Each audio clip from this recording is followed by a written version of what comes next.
मतलब क्या है, ईस्टर मतलब क्या होता है, क्रिसमस मतलब क्या होता है, आदि चीज़ों को गहराई से नहीं जान रहे, तो केवल नाचने से कोई फायदा नहीं है आपके जीवन में। तो हमको ये सच्चाई को जानना है, ये संदेश को हमको सुनना है और उस हिसाब से अपने जीवन को तैयार करना है। तो हम लोग देखेंगे, सबसे पहला है आज पुनरुत्थान का दिवस है। पुनरुत्थान दिन में हम खासकर यीशु के जी उठने के बारे में हम अक्सर लिखते हैं। तो एक वचन हम लोग प्रकाशित वाक्य 20 अध्याय उसका 6वां वचन मैं आज पढ़ना चाहूंगा। वहां पर क्या लिखा गया है, प्रकाशित वाक्य 20 अध्याय उसका 6 वचन। धन्य और पवित्र वो है जो इस पहले पुनरुत्थान का भागी है, ऐसों पर दूसरी मृत्यु का कुछ भी अधिकार नहीं, पर वे परमेश्वर और मसीह के याजक होंगे और उनके साथ 1000 वर्ष तक राज्य करेंगे। Praise God. वचन में लिखा है, और धन्य और पवित्र वह है जो इस पहले पुनरुत्थान का भागी है, ऐसों पर दूसरी मृत्यु का कुछ भी अधिकार नहीं, पर वे परमेश्वर और मसीह के याजक होंगे और उसके साथ 1000 वर्ष तक राज्य करेंगे। हालेलुया। वचन में लिखा है, धन्य और पवित्र वह है जो इस पहले पुनरुत्थान का भागी है। पहला पुनरुत्थान बाइबल हमें सिखाती है, ध्यान से सुनिएगा कुछ देर। ये संदेश के द्वारा आप अपने जीवन को और आप बाइबल की लगभग सारी बातों को समझ पाओगे, भविष्य की बातों को समझ पाओगे। तो ध्यान से आप लोग इन बातों को सुने। गर्मी की मौसम है, कूलर चालू करेंगे और नींद आने की भी संभावना ज़्यादा है, तो इसलिए आप और ध्यान से इस बातों को सुने। वचन में हमें क्या सिखाती है, बाइबल बताती है मनुष्य को, कोई और ग्रंथ की कोई और किताब नहीं बताती है, केवल बाइबल बताती है मनुष्य के लिए 2 बार जन्म लेना और मनुष्य के लिए 2 बार मरना है। आप कंफ्यूज हो गए? बाइबल में लिखा है एक मनुष्य को 2 बार जन्म लेना है और 2 बार मरना है। 2 बार जन्म लेना है और 2 बार मरना है। तो आपको एक बार जन्म लेना, एक बार मरने के बारे में जानते हैं। 2 बार जन्म लेना, 2 बार मरना बाइबल सिखाती है। अब सुनिए, उसमें विश्वासियों के लिए 2 बार जन्म लेना और 1 बार मरना होता है, और अविश्वासियों के लिए 1 बार जन्म लेना और 2 बार मरना होता है। अब ध्यान से सुनिए, विश्वासियों के लिए 2 बार जन्म लेना और कितने बार मरना है? 1 बार मरना होता है। अविश्वासियों के लिए 1 बार जन्म लेना, 2 बार मरना होता है। तो आप चुनिए, आपको क्या चाहिए? आपको 2 बार जन्म लेकर 1 बार मरना है या 1 बार जन्म लेकर 2 बार मरना है? क्या चाहिए आपको? 1 बार जन्म लेकर 2 बार मरना है या 2 बार जन्म लेकर 1 बार मरना है? 2 बार जन्म लेने के लिए तैयार है? ओके, बहुत बढ़िया। एक जन्म आपका तो हुआ है, मां के पेट से आप बाहर आए, तो एक जन्म आपका हो चुका है। 2 बार जन्म लेना और 1 बार मरना, ये मसीहों के लिए है, विश्वासियों के लिए। संसार यीशु को ना जानने के कारण उनके दूसरा जन्म नहीं होता है। तो दूसरा जन्म क्या होता है? बाइबल में बताई गई है, यूहन्ना रचित सुसमाचार 3 अध्याय और उसका 3 वचन से पढ़िए। यीशु ने उसको उत्तर दिया, हाँ। मैं तुमसे सच-सच कहता हूँ, मैं तुमको सच-सच कहता हूँ, यदि कोई नए सिरे से ना जन्मे, यदि कोई नए सिरे से ना जन्मे तो परमेश्वर का राज्य देख नहीं सकता। यहाँ क्या लिखा है? यीशु ने उसको उत्तर दिया कि मैं तुमसे सच-सच कहता हूँ। किसको कहता है? उसका पहला वचन जरा पढ़िए। फरीसियों में निकोदेमोस नाम का एक मनुष्य था, निकोदेमोस नाम का एक मनुष्य था जो यहूदियों का सरदार था। यहूदियों का सरदार था। उसने रात को यीशु के पास आकर उससे कहा, उसने रात को यीशु मसीह के पास जाकर उससे कहा, हे रब्बी, हम जानते हैं कि तू परमेश्वर की ओर से, हम जानते हैं कि तू परमेश्वर की ओर से है, गुरु होकर आया है। हाँ, क्योंकि कोई इन चिन्हों को जो तू दिखाता है, यदि परमेश्वर उसके साथ ना हो तो नहीं दिखा सकता। यीशु मसीह के कामों को देखकर यहूदी फरीसियों में, रब्बियों में, शिक्षा देने वाले सरदारों में से एक बाहर आया। धर्म की सीमा को बांधकर वो बाहर आया और यीशु के करीब गया। यहूदी लोग यीशु को मानते नहीं है, फरीसी लोग खासकर यीशु से दुश्मनी है, सरदार लोग तो ऊंचे लोग हैं, उन लोग और भी यीशु मसीह को दोष लगाने वाला है। मगर उसमें से एक मनुष्य रात के समय, बाइबल में लिखा है, उसने रात को चुपके से, मतलब लोग ना देखे कि मैं यीशु के पास जाता हूँ। रात के समय यीशु के पास गया, दिन में निकलने का हिम्मत नहीं, क्योंकि कहीं पता चलेगा तो सरदार वहां के और भी यहूदी लोग पकड़ के पीटेंगे, मारेंगे, शायद बदलाव करेंगे या उनको वहां इस्तीफा दिलाने के लिए बोलेंगे और सरदार की पदवी से हटा दिया जाएंगे। आज भी मसीह के पीछे चलने के लिए लोग डरते हैं। काम से निकाला जाएगा, आपको समाज से भ्रष्ट किया जाएगा, आपको लोग बुरा भला कहेगा, आपका शायद राशन पानी बंद हो जाएगी, आपको कोई सरकार की तरफ से कोई भी फायदा नहीं होने वाला है। ये सुनने से फिर वो भी डर जाते हैं। यीशु के पीछे चलने से वे छुपके जाने की प्रयास करते हैं। यहाँ पर निकोदेमुस भी रात के वक्त यीशु के पास गया। यीशु मसीह सीधा उनको एक जवाब दिया, बेटा तेरा मन में तू मानते हैं कि मैं सामर्थ्य कार्य करता हूँ, मैं बहुत बड़ा काम करता हूँ और तू जानता है कि मैं परमेश्वर की ओर से है, सब बढ़िया बात है, मगर मैं सच्चाई तुझे बता देता हूँ। क्या है तीसरा वचन में?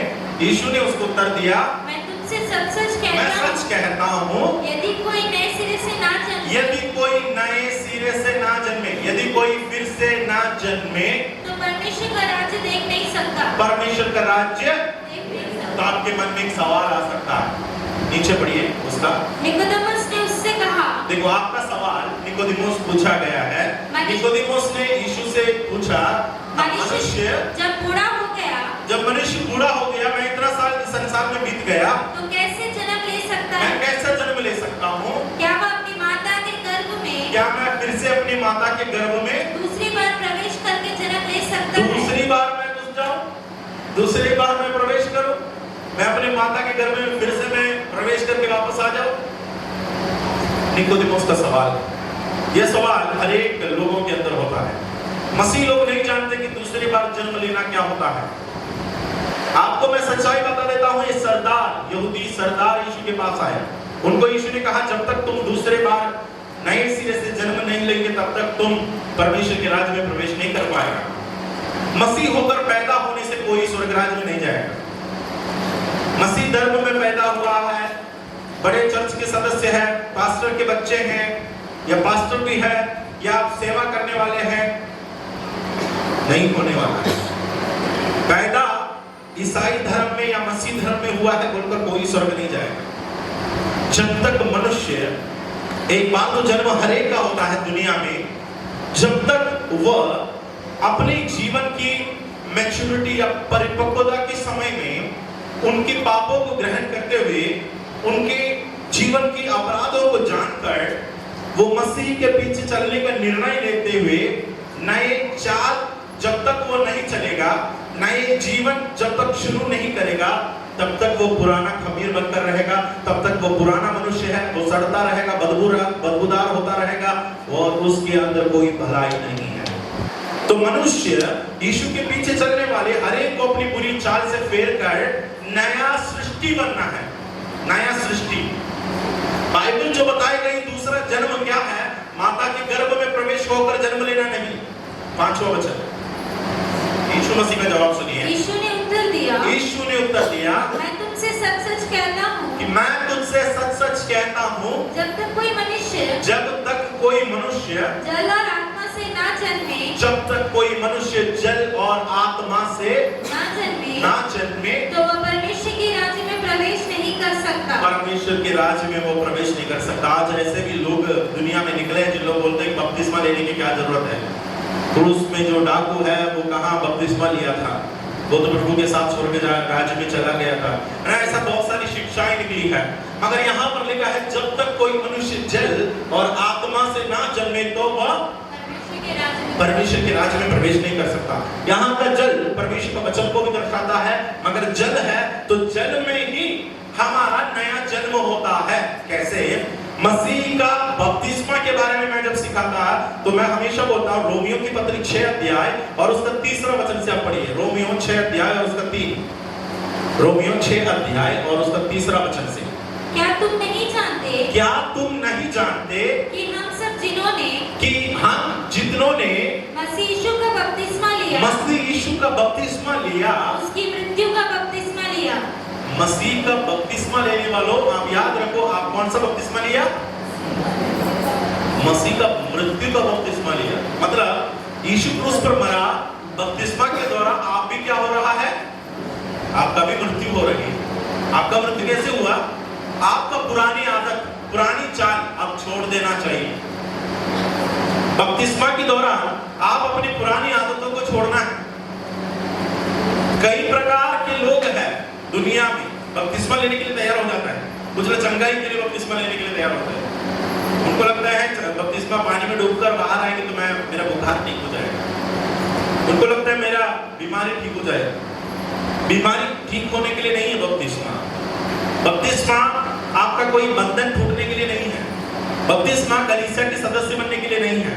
बपतिस्मा प्रभु के या हम बोलते हैं ना शादी, पारिवारिक रिश्ता अच्छा होने के लिए या शादी करने के लिए नहीं है। बपतिस्मा के बिना पास्टर लोग अक्सर शादी नहीं देते हैं, तो जिन लोगों को मजबूर हो जाता है कि मुझे भी डुबा दे, मुझे भी डुबा। इसलिए लड़की देखा है, एक लड़का देखा है, तो मुझे भी डुबा दो। आप वैसे भी डूब जाओगे उस लड़की के साथ, फिर आपको डुबाने की जरूरत नहीं पड़ेगी। तो मेरे प्रियो देखो, बपतिस्मा शादी करने का नहीं है। बपतिस्मा बीमार ठीक होने के लिए नहीं है, चंगाई के लिए नहीं है। बपतिस्मा चर्च का सदस्य रजिस्ट्री में नाम या कलीसिया के मेंबर या ईसाई बनने का नहीं है। बपतिस्मा क्या है? यीशु मसीह का मृत्यु का बपतिस्मा है। मतलब पुराना मनुष्य, पुराना बुढ़ाकू, दारू, झगड़ा, व्यभिचार, बुरे चाल, झूठ, गाली, बीवी के साथ झगड़ा, बच्चों के साथ बुरे काम, ये सारे आदत आपको वहीं पर दफनाना। मसीह में नया चाल, नई सृष्टि बनना है। 2 कुरिन्थियों 5:17 आपको पता है ना? हाँ, जो मसीह में, इसलिए हाँ, यदि कोई मसीह यीशु में है, मसीह में यदि कोई मसीह में है तो वह नई सृष्टि है, वह नई सृष्टि है। हाँ, और पुरानी बातें बीत गई है, पुरानी बातें बीत गई है, बीत गई है, देखो सब बातें नई हो गई, सब बातें नई हो गई। अब आप बता दें कि कितने सारे लोग हैं बपतिस्मा लेकर भी वही चाल चलते हैं। कितने सारे लोग हैं बपतिस्मा लेकर भी प्रभु के पीछे जाना बंद कर देता है। कितने सारे लोग हैं बपतिस्मा लेकर भी दारू पीते हैं। कितने ऐसे लोग हैं बपतिस्मा लेकर भी व्यभिचार के पीछे हैं। कितने लोग हैं बपतिस्मा लेकर भी बुरी संगति में हैं। कितने लोग हैं बपतिस्मा लेकर भी परमेश्वर से दूर हैं। मेरे प्रियो, सही मन फिराव हमारा जीवन में नहीं होने के वजह, सही मन फिराव हमारे निर्णय में ना होने के कारण हम हड़बड़ी में, हम जल्दीबाजी में अपने जीवन को सुधरने का अवसर ना देकर हम जाकर डूब जाते हैं पानी में। पर बाद में समझ में आता है शिक्षा क्या है, बाइबल क्या बताती है। आप इस बात को ग्रहण करें। बपतिस्मा लेने वालों, अब अगले संडे कुछ लोग बपतिस्मा लेने वाला है, मैं उन लोगों को मना नहीं करूंगा। आप बपतिस्मा ले सकता है, आप अपनी मर्जी से बपतिस्मा ले सकता है, मगर आप अपने जीवन को परख कर जरूर देखें। आप जिम्मेदार हैं कि बपतिस्मा लेने के बाद प्रभु का चाल परमेश्वर के साथ साथ चलने को, नहीं तो कुछ नहीं होगा। बपतिस्मा लेने के बाद भी कुछ फर्क नहीं दिखने वाला है, वैसे के वैसे रहेगा जिंदगी। दाल पकने के लिए 2 या 3 सीटी चाहिए ही चाहिए बपतिस्मा लेने के बाद, कोई फर्क नहीं, कोई चमत्कार नहीं होने वाला घर में। कुछ लोग लगता है कि मैं बपतिस्मा लूंगा तो मेरे घर में बहुत आसानी से काम सब हो जाएगा, कुछ नहीं होने वाला। दाम वही कीमत में दुकानदार देगा, चावल वैसे ही पकाना पड़ेगा, और घर में खाना खाएंगे तो वैसे ही बाथरूम जाना पड़ेगा। तो देखो, उसमें कोई बदलाव नहीं है, सारी चीज आपकी जीवन वैसे ही चलता रहेगा, कोई बदलाव नहीं। लेकिन आपका मन, आपके विचार, आपके लेन देन, आपके चाल चलन बदलता हुआ नजर आना चाहिए। या बपतिस्मा में उतरने के समय नहीं, बपतिस्मा से पहले ही होना चाहिए। दफन प्रक्रिया कब होता है? जब डॉक्टर वेरीफाई करते हैं कि पेशेंट मर चुका है। दफन कब होगा? दफनाने का प्रोसेस कब होता है? शव संस्कार या अंतिम क्रिया कब किया जाता है? जब लोगों को पता चलेगा हाँ इसमें जान, लाश अगर उसमें हल्का सा भी जान रहेगा तो आप उसको दफनाओगे। बताइए, आप उसको दफनाने का प्रयास करें? नहीं करें, क्योंकि वो दफनाओगे तो आप बड़े अपराध किया है। आप जीवित किसी को दफनाना दंडनीय अपराध।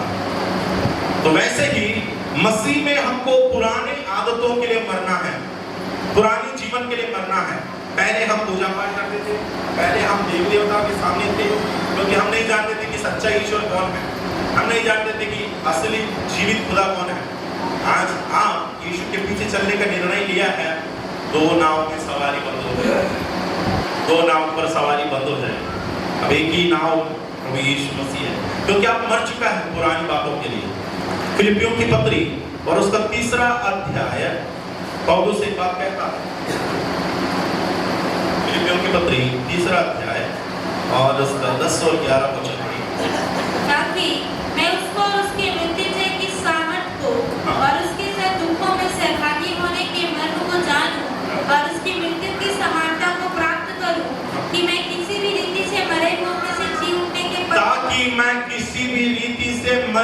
में से जी उठने के पद तक पहुंचूं। ये पहला पुनरुत्थान है, जिसके बारे में प्रकाशित वाक्य 20:6 में आपने पढ़ा, धन्य और पवित्र वो है, याद भूल गए?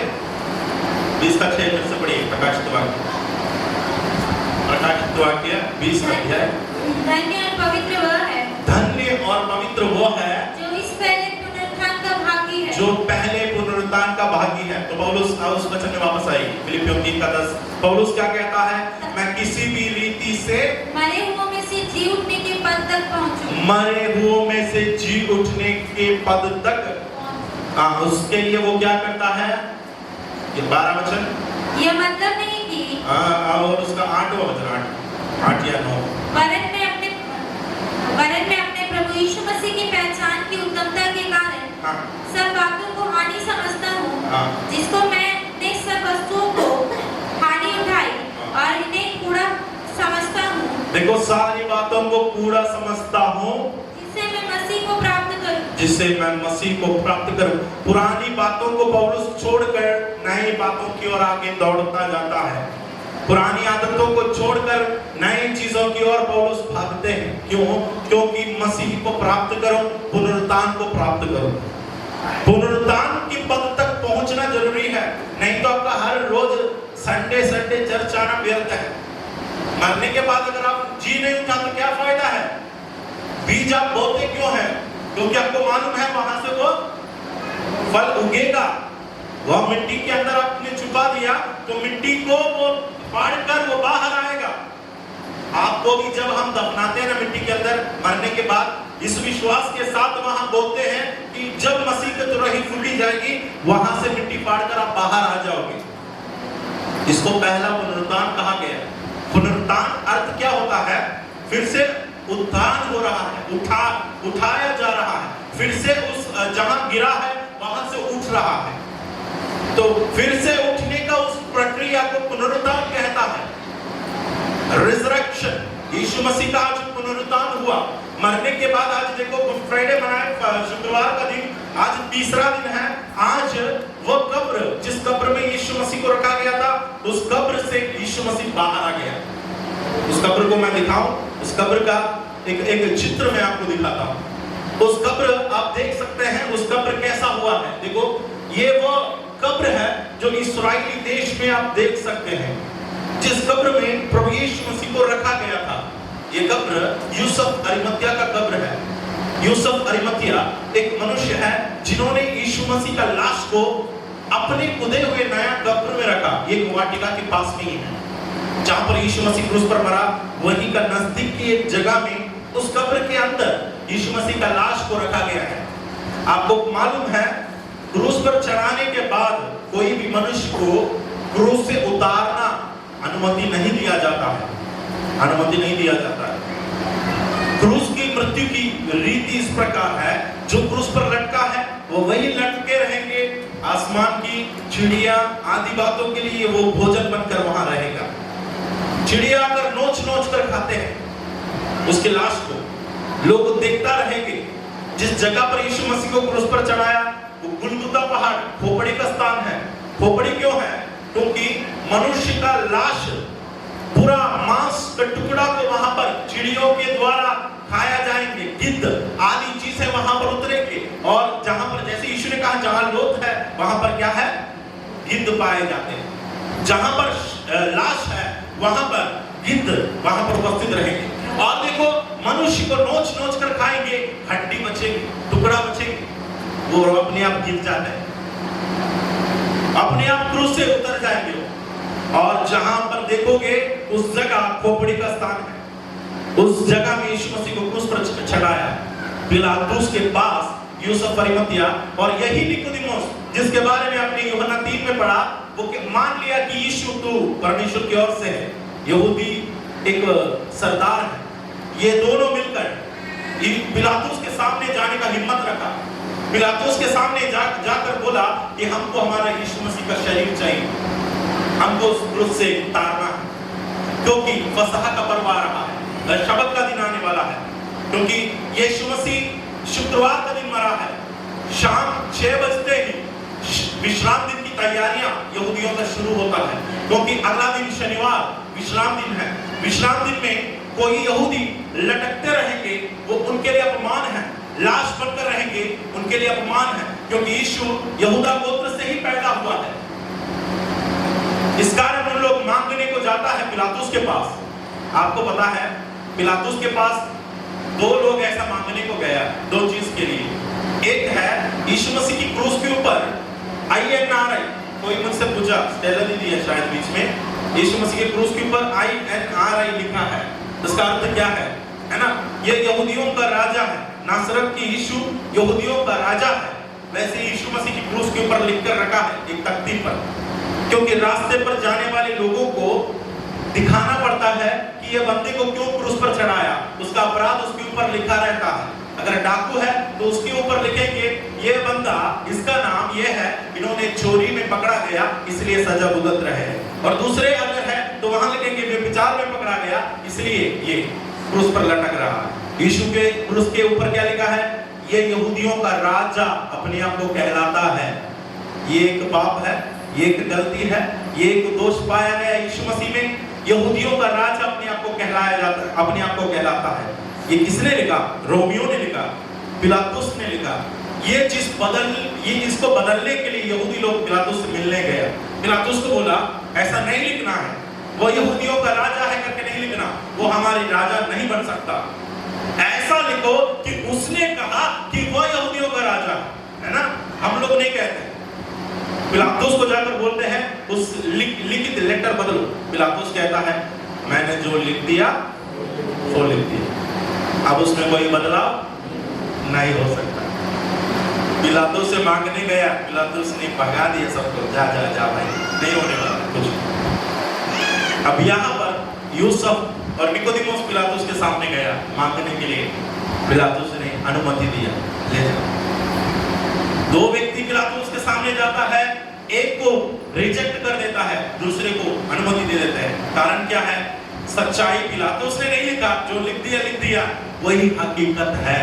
वो यहूदियों का राजा केवल नहीं, वो पूरा संसार का राजा है। वो जो लिख दिया वो लिख दिया। वो यहूदियों का राजा बनकर उस संसार में आया था, मगर वो आने वाले दिन में दिखेगा, पूरे विश्व में वो राज करने वाला है।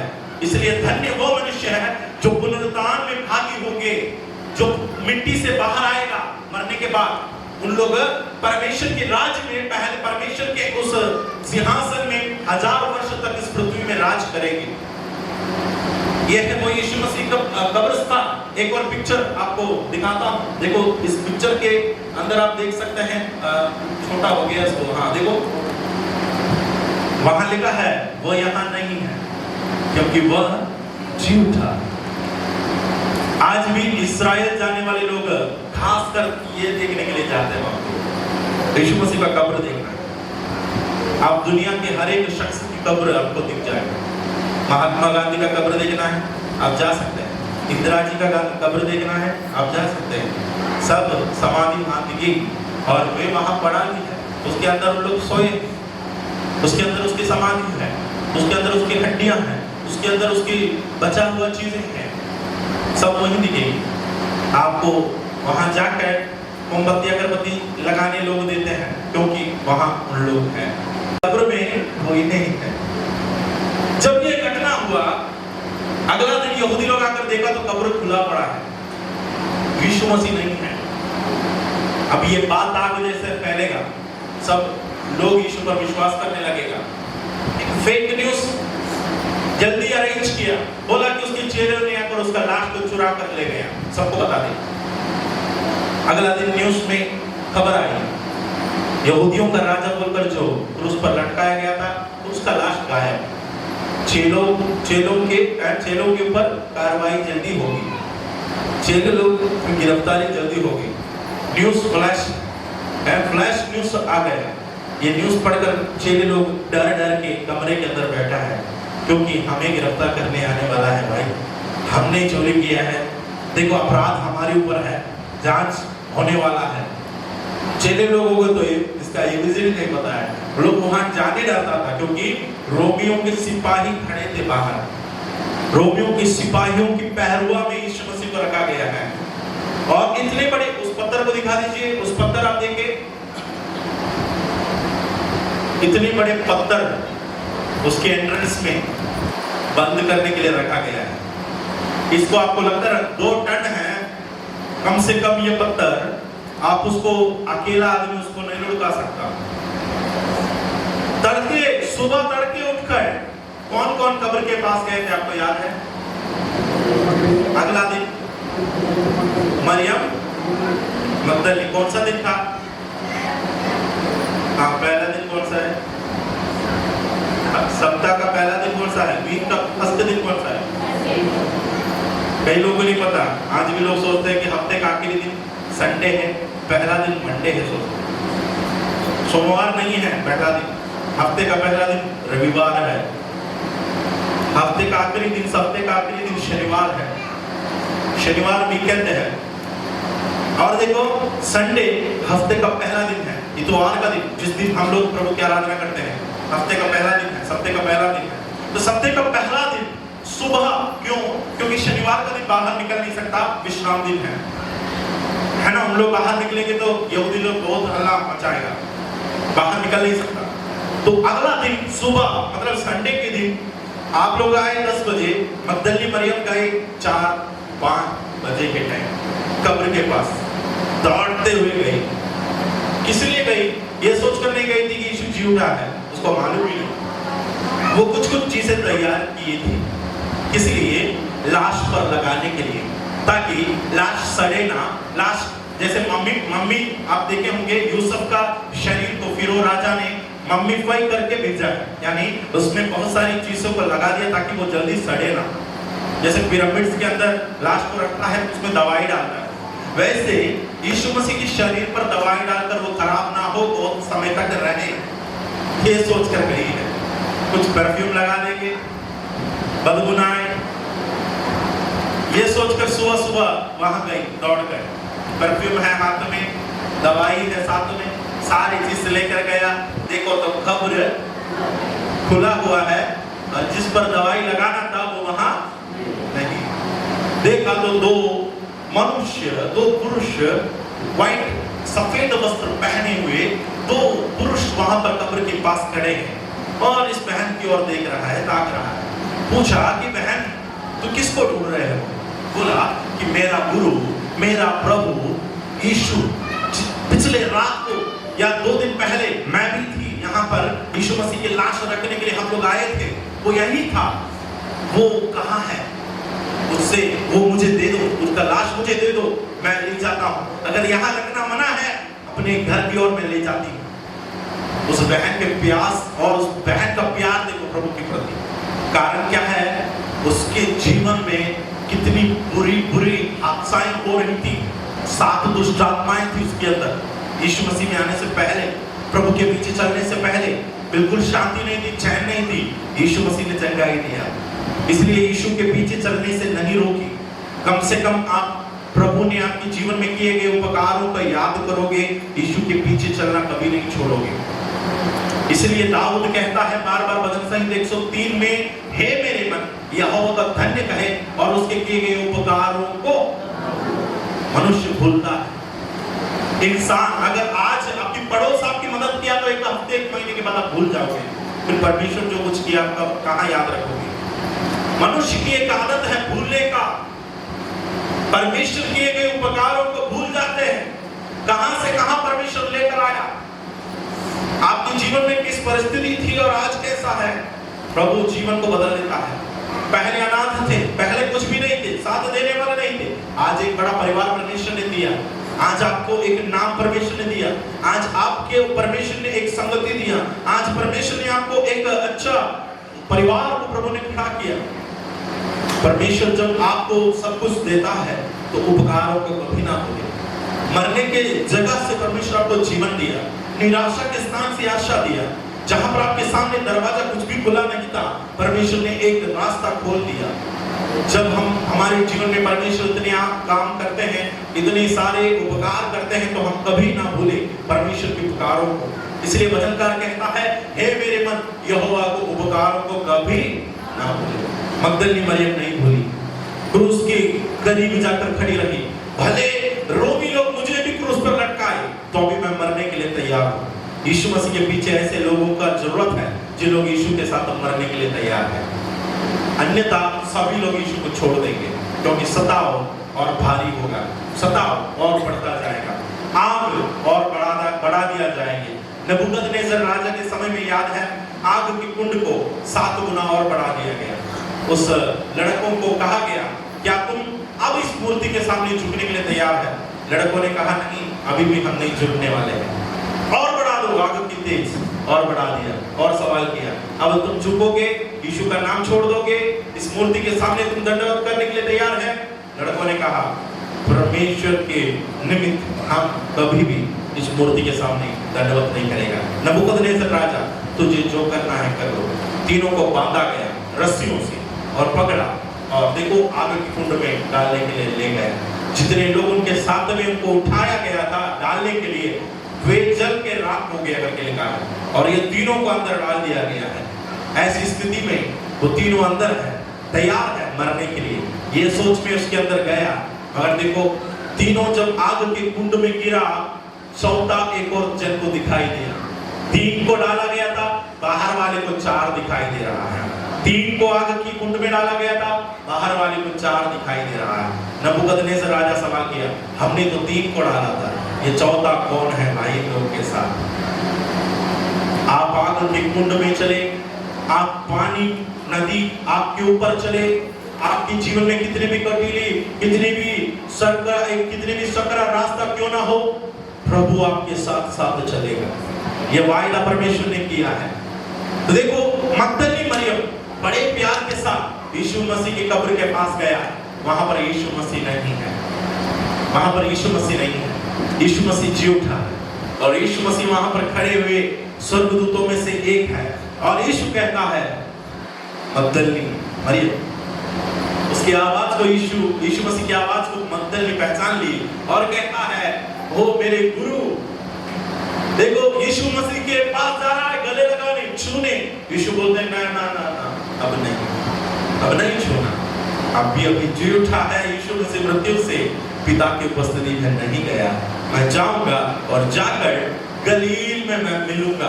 बोल देना चेलों को जो चुप के बैठा है ना, बता देना गलील में मैं आऊंगा, वहां मिलने के लिए उनको बोल देना। मगदलिनी दौड़ लगाई और जाकर चेलों को बताया। वहां देखा तो यूहन्ना है, पतरस है। यूहन्ना यीशु मसीह को इतना प्यार करने वाला है, यीशु के करीब रहने वाला है। ये खबर सुनते ही घर का दरवाजा खोलकर भाग पड़ा, यीशु जी उठा है। डर डर के बैठा है, ये रोमी लोग मुझे भी क्रूस पर लटकाएंगे सोच कर। जब पता चला कि यीशु जी उठा है, तो दरवाजा को खोला और ऐसे भागा तेज से, और जल्दी दौड़कर वहां पहुंचा। पीछे पीछे पतरस भी भाग रहा है, मगर दौड़ने में यूहन्ना आगे निकला, और वो जल्दी कब्र के पास पहुंच चुका और देखा तो कब्र खुला पड़ा है।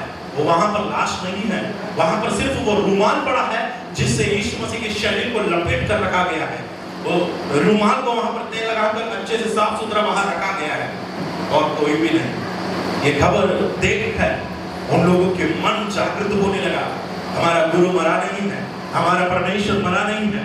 तब उनके दिमाग की बत्ती जलने लगी, वचन याद करने लगा, इस मंदिर को तुम तोड़ो, मैं इसे 3 दिन में खड़ा कर दूंगा। वचन उसके दिमाग में लगा। तब वे एक दूसरे को बोलने लगा, हमें याद आ रहा है यीशु हमारे साथ रहते ही ये वचन बोला था कि वो मरेंगे, यहूदी लोग उसको मारेंगे, कूटेंगे, मगर तीसरा दिन फिर से मनुष्य का पुत्र जी उठेंगे। ये बात उन्हें याद आई, सबको जाकर बताया। तोमा बोलने लगा, मैं जब तक देखूंगा नहीं मैं मानूंगा नहीं। वो हमारे जैसे, जब तक आंखों के सामने नहीं दिखेगा तब तक हम नहीं मानेंगे। मुझे देखना है यीशु, कभी मैं मानूंगा। हर एक चेलों में से कोई ना कोई ऐसा होता है। यीशु मसीह उस रूम में प्रकट हुआ। थोमा को सबसे पहले बुलाया, भाई आ जाओ उधर। थोमा यीशु के पास गया, अपने हाथ दिखाया, लकीले से जो छिदा हुआ उस हाथ का छेद थोमा के सामने दिखाया। छू कर देखो, विश्वास करना है, छू कर देखकर विश्वास कर। छू कर देखने के लिए यीशु मसीह हाथ बढ़ाया, छूने की जरूरत नहीं पड़ा। उससे पहले रो रो कर घुटने टेकर बोलने लगा, हे मेरे प्रभु, हे मेरे प्रभु बोलकर वो रोकर वहां पर घुटने टेका। आज भी यीशु मसीह को छूकर विश्वास करने वाली एक झुंड है। जब तक चमत्कार नहीं होगा तब तक यीशु के पीछे नहीं जाएगा। मगर यीशु ने कहा, थोमा अविश्वासी ना बनो। धन्य वो लोग हैं जिन लोग मुझे बिना देखे भी विश्वास किया है। इस कलीसिया में बैठे हुए हम में से कोई भी यीशु मसीह को नहीं देखा है, फिर भी हमने विश्वास किया। धन्य हम लोग हैं जो बिना देखे विश्वास किया, ये खबर सुनते ही विश्वास किया कि आज हमारा प्रभु जीवित है। हालेलुया। इस दुनिया के आप हर एक शख्सों को, व्यक्तियों को देखो, मरा है तो उसकी समाधि है। यीशु मसीह मरा है तो मगर वो तीसरा दिन जी उठा है। आज वो जीवित है। ईसाई धर्म नहीं है, मसीह लोगों की झुंड है। उसका खासियत ही ये है, उसको चलाने वाला आज भी जीवित है। बुद्धा धर्म है, बुद्धा की समाधि है। आप जो भी धर्म निकालोगे उन सब की गुरु लोग समाधि है, उसका सब मृत्यु हुई है और मगर वापस आया नहीं है। यहाँ तक कि उसका अस्तित्व खत्म हो गया, वहीं पर खत्म हो जाता है। मगर हमारा प्रभु का अस्तित्व कभी खत्म नहीं हुआ। वो बाहर आया, वही शरीर में आया, आत्मा में नहीं आया, वो शरीर में ही आया। इसलिए भजन संहिता लिखने वाला दाऊद ने क्या कहा? भजन संहिता 16 हमने आज पढ़ा था और उसका 9 और 10 वचन, 10वां वचन पहले पढ़िए। क्योंकि तूने मेरे प्राण को अधोलोक में ना छोड़ेगा और ना अपने पवित्र भक्त को सड़ने देगा। तू अपने मेरे प्राण को अधोलोक में ना छोड़ेगा, तू अधोलोक में मेरा प्राण को नहीं छोड़ेगा। मतलब हमेशा के लिए वहीं का वहीं मैं नहीं रहने वाला हूँ। अगर जितने लोग कब्र में उतर चुके हैं, मसीह है तो वो बाहर आएगा।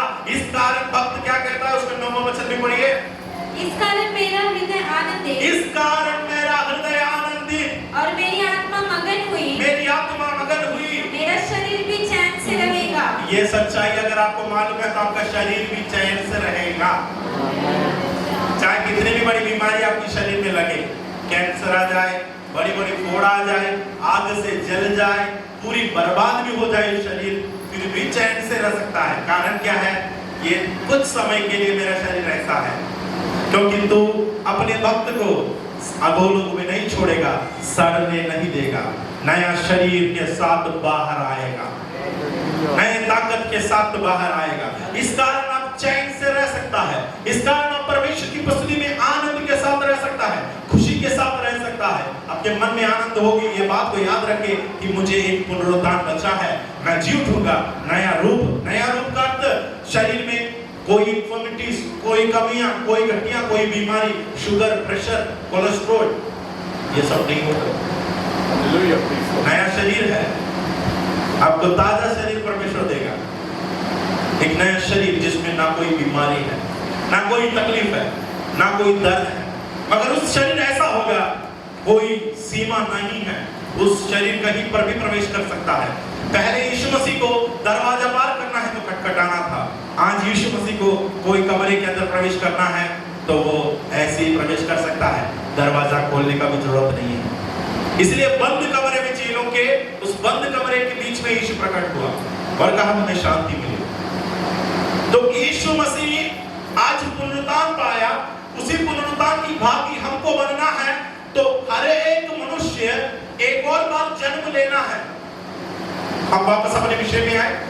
हर एक मनुष्य को पुनरुत्थान पाना है। तो ये पुनरुत्थान अगर नहीं पाया तो क्या होगा, मैं बता देता हूँ, ठीक है। हुई तो क्या होगा? प्रकाशित वाक्य में आए 21 अध्याय और उसका 8। प्रकाशित वाक्य 21 अध्याय और उसका 8वां वचन। परंतु डरपोकों और अविश्वासियों, देखो ये सभी लोग डरपोकों, अविश्वासियों और घिनौने काम करने वाले और हत्यारों, हत्या करने वाले और व्यभिचारियों, व्यभिचार करने वाले और टोनों, जादू टोना करने वाले और मूर्ति पूजकों, मूर्ति के पूजा करने वालों और सब झूठों का भाग, सब झूठ मूठ में प्रसन्न होने वाले, झूठ बोलने वाले, यह सब का भाग कहाँ होगा? उस झील में मिलेगा। झील में मिलेगा। ये झील वो झील नहीं है जो धमतरी में है, या आप कहीं और झील देखने जाते हैं, पिकनिक में जाते हैं, वह झील नहीं है।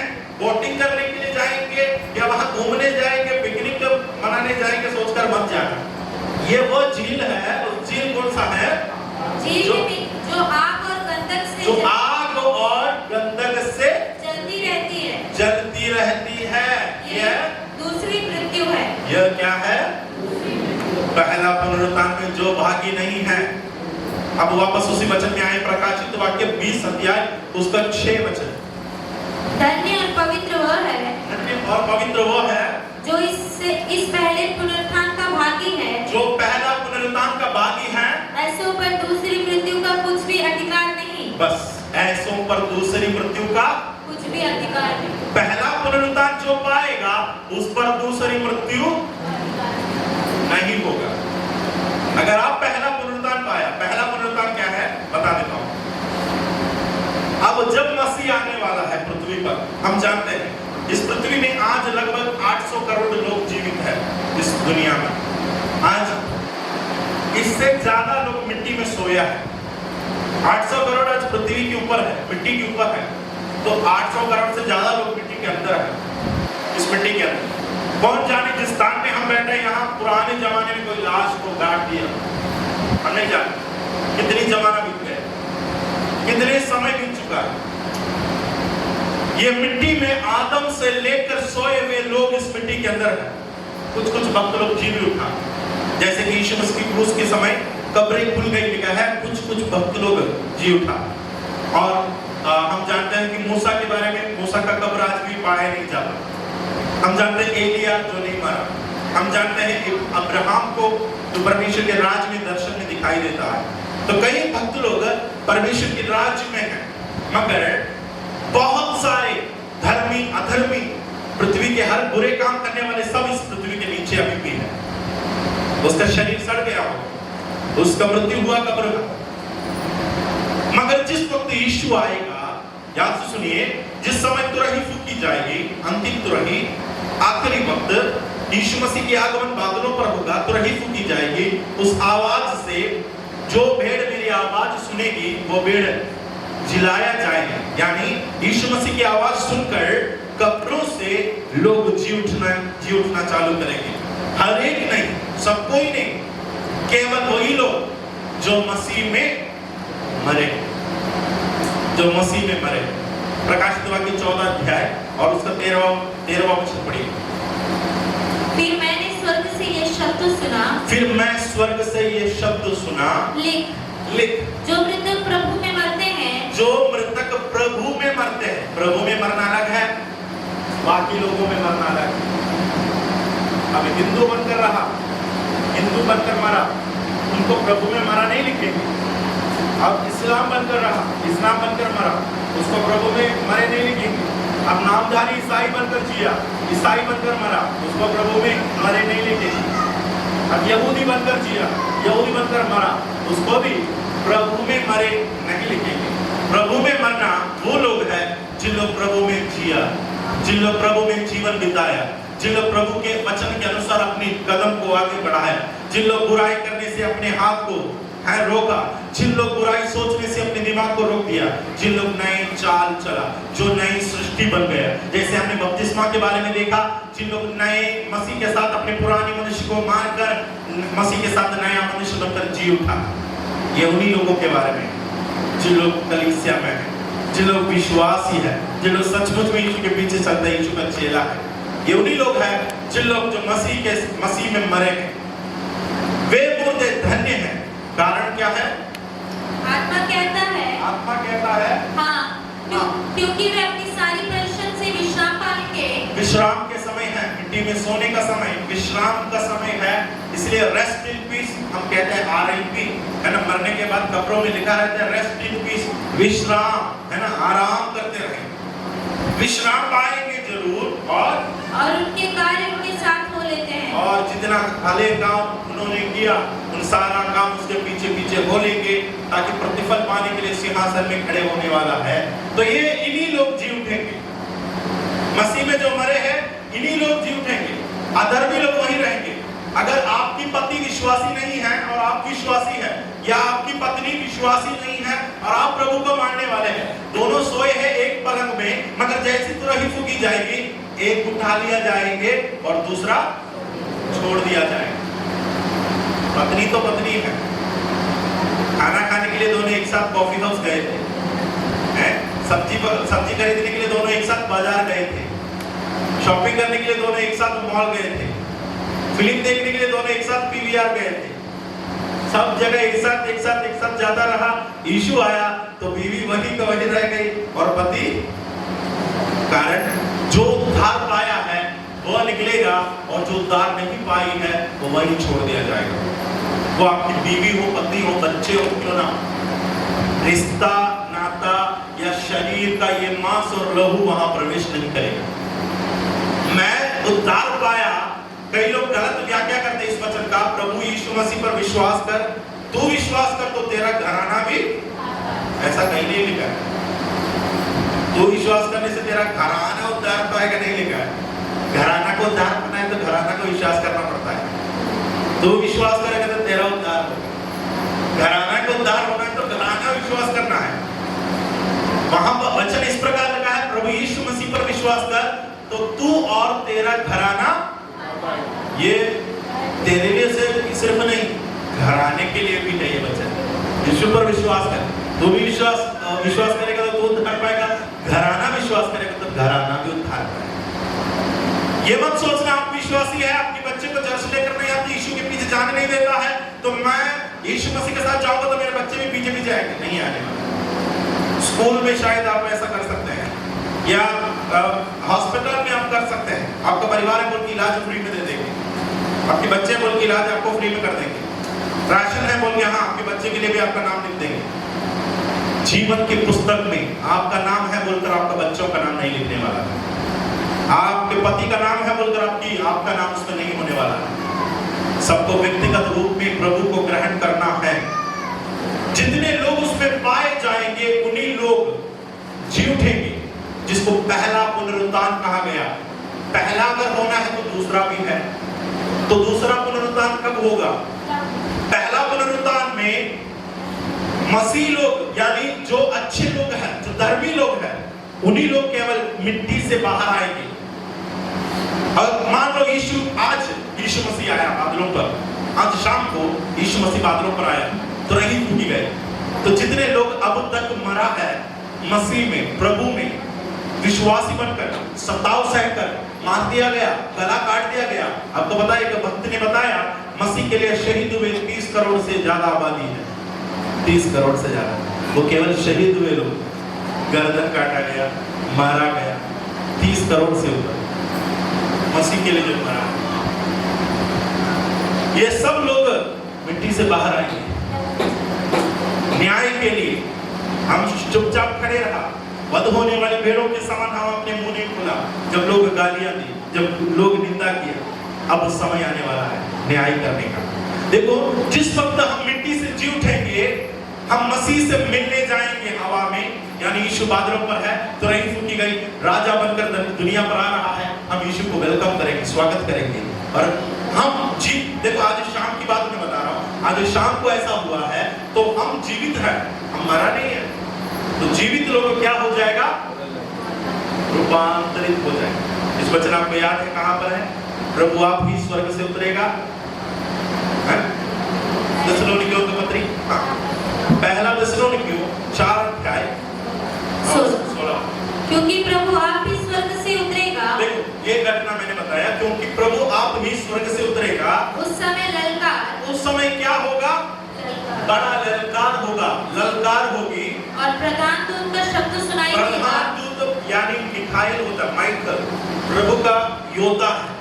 प्रधान दूत का ललकार या आवाज सुनाई देगा और परमेश्वर की तुरही फूंकी जाएगी। परमेश्वर की तुरही फूंकी जाएगी। आज भी तुरही फूंकता है यहूदी देश में।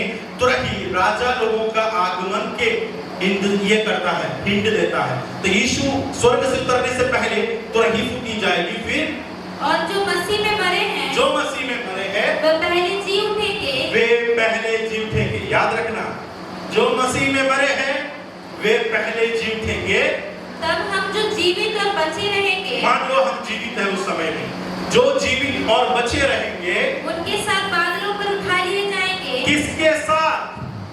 जो मिट्टी से जो जी उठा उनके साथ हम भी मसीह से मिलने के लिए बादलों पर उठा लिया जाएंगे कि हवा में प्रभु से मिले। इस रीति से हम सदा प्रभु के साथ रहेंगे। हालेलुया। हालेलुया। फिर दोबारा अलग होने का नौबत नहीं। इस रीति से सदा हम प्रभु के साथ रहेगा। जहां प्रभु जाएगा वहां हम भी है। फिर प्रभु हमें छोड़कर नहीं जाएगा। जहां यीशु है वहां हम है। यीशु आता है किस लिए? 1000 वर्ष राज करने के लिए इस पृथ्वी पर। 1000 वर्ष परमेश्वर राज करने के लिए आने वाला है। उसमें अगर हमको शामिल होना है तो हमको पुनरुत्थान में भागी होना है। पुनरुत्थान में भागी होना है तो हमको नए सिरे से जन्म लेना है। 2 बार जो जन्म लिया उनके ऊपर एक ही मृत्यु होगा। एक मृत्यु मतलब इस पृथ्वी का मृत्यु, जो हमको 80 साल 90 साल की मृत्यु। उसके बाद एक और मृत्यु आने वाला है जिसके बारे में हमने प्रकाशित वाक्य 20:6 में पढ़ा। वो झील है जिसमें आग है, जिसमें गंधक जलती रहती है। उसमें डाल दिया जाएंगे उन्हीं लोगों को जिन लोग यीशु पर विश्वास नहीं किया है और प्रभु को उद्धारकर्ता के रूप में नहीं माना। उन लोगों को गंधक की उस झील में डाल दिया जाएगा। वह दूसरी मृत्यु है। अब हमारे ऑप्शन है, चुनाव हमारे ऊपर है कि आपको 2 बार जन्म लेकर, 1 बार मरकर पहला पुनरुत्थान में भागी होना है, या 1 बार जन्म लेकर 2 बार मरकर नरक की झील में तड़पता रहना है। ये हम चुन सकता है। दूसरे पुनरुत्थान में जो जी उठेगा उन पर हाय, क्योंकि दूसरा पुनरुत्थान लास्ट अंतिम पुनरुत्थान है जिसमें सारे दुष्ट लोग जी उठेंगे। मरे हुए हरे के दुष्ट लोग जी उठेंगे। किस लिए?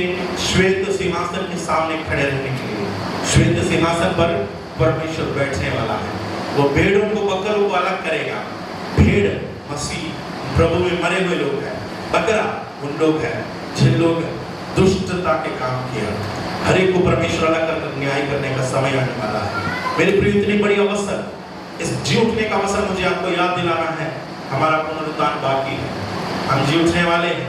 उसके लिए योग्य चाल हम चले, बुराइयों को छोड़े। आज इस संसार में एक झूठ हम बोलते हैं, कोई नहीं देखा, कोई नहीं कुछ नहीं बोला, मगर परमेश्वर उसका लेखा लेगा। हमने जो कुछ काम किया, बुरा काम किया, किसी का अन्याय किया है, हाथ को साफ रखें। बुराई से अपने हाथ को पीछे खींचे।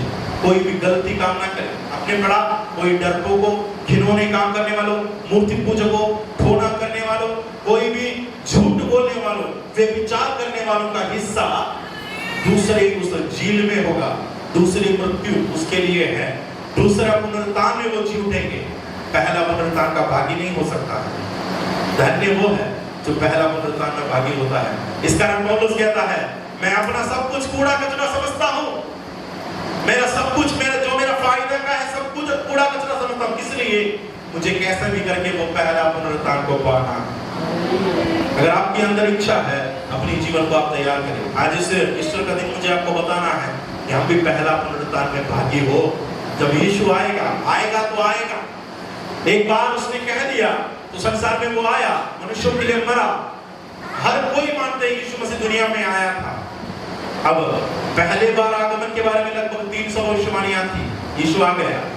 दूसरे आगमन के बारे में लगभग 600 भविष्यवाणी। तो यीशु पक्का आएगा। यीशु बोला है वो आएगा। इस्राएल राष्ट्र को देखो, राष्ट्र बनकर खड़ा हो गया। प्रभु ने कहा, अंजीर जैसी पेड़ों जैसे तुम खिलते देखोगे। तो याद रखना, मेरे आगे मैं द्वार पर, मैं आने वाला हूं। प्रभु के आगमन के लिए कई संकेत दुनिया में हमको सुनाई पड़ती है। तो हम तैयार करें अपने जीवन को प्रभु के आगमन के लिए, अपने जीवन को तैयार करते हुए आगे बढ़े। वचनों के द्वारा प्रभु आशीष दे।